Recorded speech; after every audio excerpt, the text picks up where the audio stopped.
नमस्कार साथियों। आज अपना एक इम्पोर्टेंट टॉपिक है, इश्यू है जिसके ऊपर अपन डिस्कस करेंगे।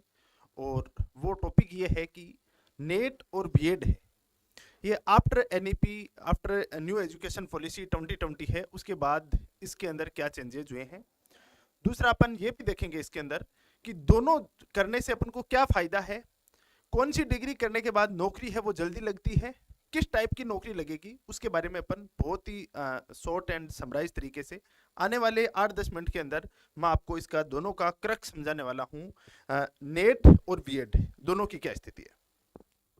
देखो, ये चीज़ें तो पहले से ही चल रही थी, लेकिन आफ्टर जो अपनी न्यू एजुकेशन पॉलिसी है उसके बाद इसमें बदलाव किए गए हैं। कुछ जो बदलाव अभी इम्प्लीमेंट नहीं हुए हैं, लेकिन आने वाले 1 या 2 साल के अंदर ये इम्प्लीमेंट होंगे।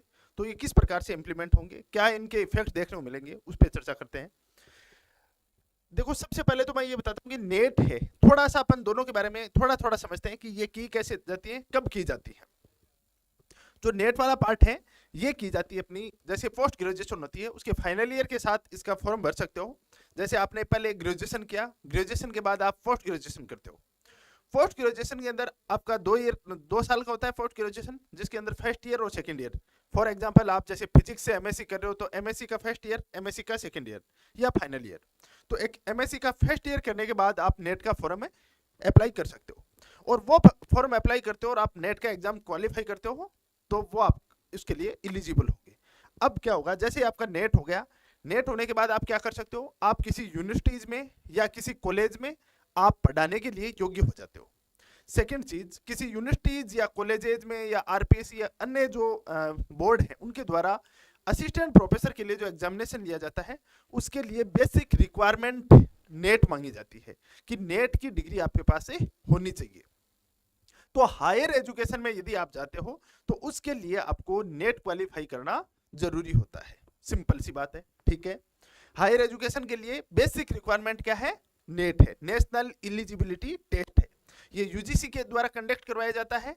आर्ट्स के और कॉमर्स के सब्जेक्ट हैं उनके लिए, और साइंस के सब्जेक्ट हैं उनके लिए सीएसआईआर के द्वारा कंडक्ट करवाया जाता है। ठीक है, यहाँ तक क्लियर है।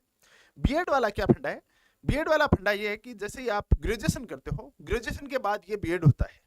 बीएड 2 साल का होता है। इसके अंदर कुछ चेंजेस किए गए हैं, वो मैं आपको बताऊंगा क्या चेंजेस किए गए हैं। ये मैं आपको बेसिक चीजें बता रहा हूँ अभी। वो 2 साल का बीएड होता है, उसके बाद आप टीचिंग एग्जाम होती है।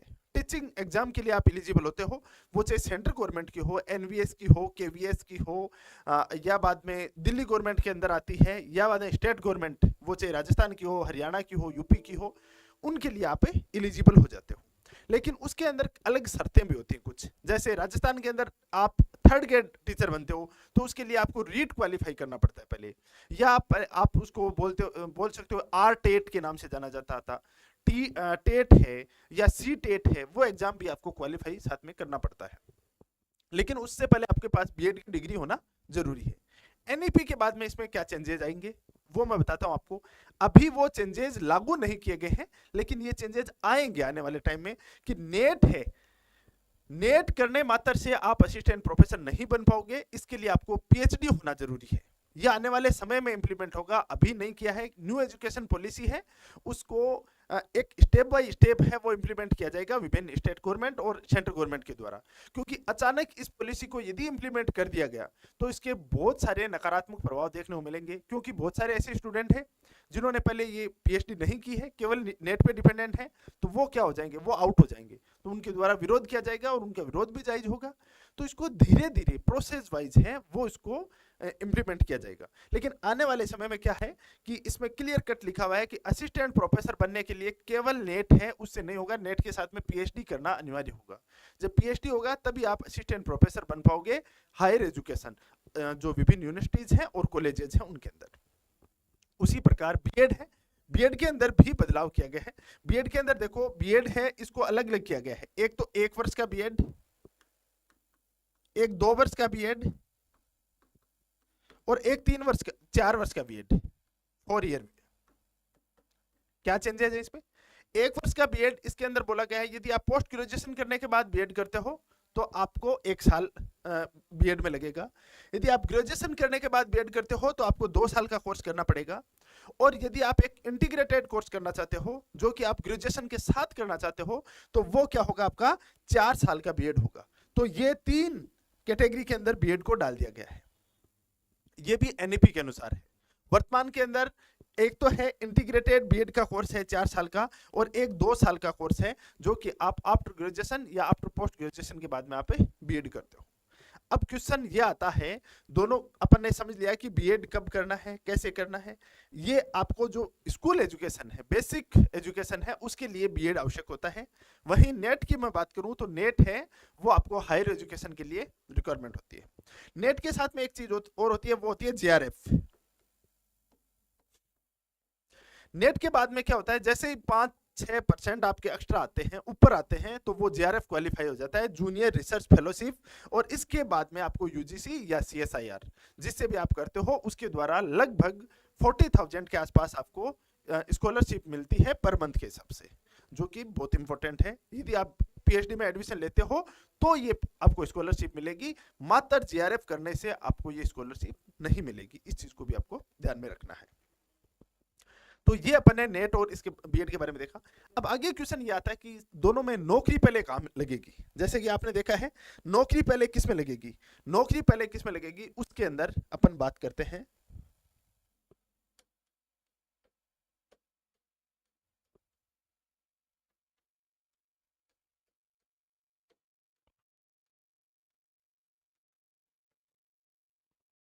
देखो एक चीज बताता हूं मैं, आप नेट करके जाते हो तो हायर एजुकेशन के लिए जाते हो। हायर एजुकेशन के अंदर पोस्टें हैं वो बहुत कम निकलती हैं। हर यूनिवर्सिटीज के अंदर पोस्टें निकलती रहती हैं, लेकिन निकलती कितनी है, 4, 5, 7, 3, 2 इस टाइप की पोस्टें निकलती हैं।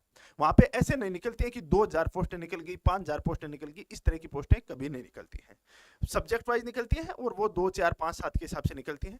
उसके अंदर भी ये एक सच है, भले ही काला सच हो, लेकिन ये सच ये है कि इसके अंदर भी भ्रष्टाचार काफी हद तक देखने को मिलता है।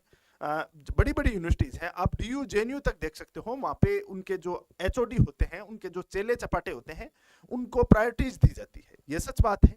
यूनिवर्सिटीज के अंदर बहुत सारे फेयर काम भी होते हैं, लेकिन फेयर काम के साथ साथ में फेयर काम की कोई गारंटी नहीं होती है। बहुत सी बार देखने को मिलता है, या कोई जैसे राज्यपाल है, उसका कोई जानकार है तो उसको वहाँ पे लगा दिया जाता है, या मतलब वही है, टेबल के नीचे से सब कुछ चलता है वहाँ पे।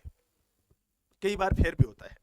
तो ये चीजें देखने को मिलती हैं। कई बार बहुत ईमानदार स्टूडेंट है, उसके साथ बहुत ही गलत व्यवहार हो जाता है, अपनी मेहनत है उसमें पानी फेर जाता है, ऐसी स्थितियां देखने को मिलती हैं। वो है नेट की स्थिति। नेट के साथ में आप यूनिवर्सिटीज के साथ साथ में कॉलेजेस का एग्जाम भी होता है। जैसे आरपीएससी के द्वारा अभी राजस्थान के अंदर असिस्टेंट प्रोफेसर का एग्जाम कंडक्ट करवाया जा रहा है विभिन्न सब्जेक्टों का, जो कि आरपीएससी पहले एग्जाम कंडक्ट करवाती है, उसके बाद इंटरव्यू होता है उसका। ये सिस्टम भी देखने को मिलता है। साथ में अपन बात करें बीएड की, तो बीएड के अंदर पोस्टें हैं वो बहुत ज्यादा निकलती हैं। उसमें फर्स्ट ग्रेड है, सेकंड ग्रेड है। जैसे फर्स्ट ग्रेड होता है बीएड में,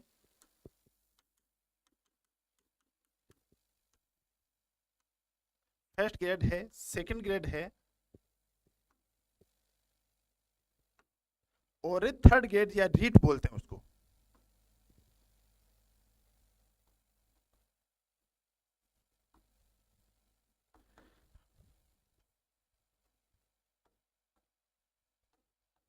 रीट बोलते हैं। इनकी देखो अलग अलग सैलरी होती है। जैसे थर्ड ग्रेड वाले हैं वो 8वीं तक पढ़ाते हैं प्राइमरी एजुकेशन में।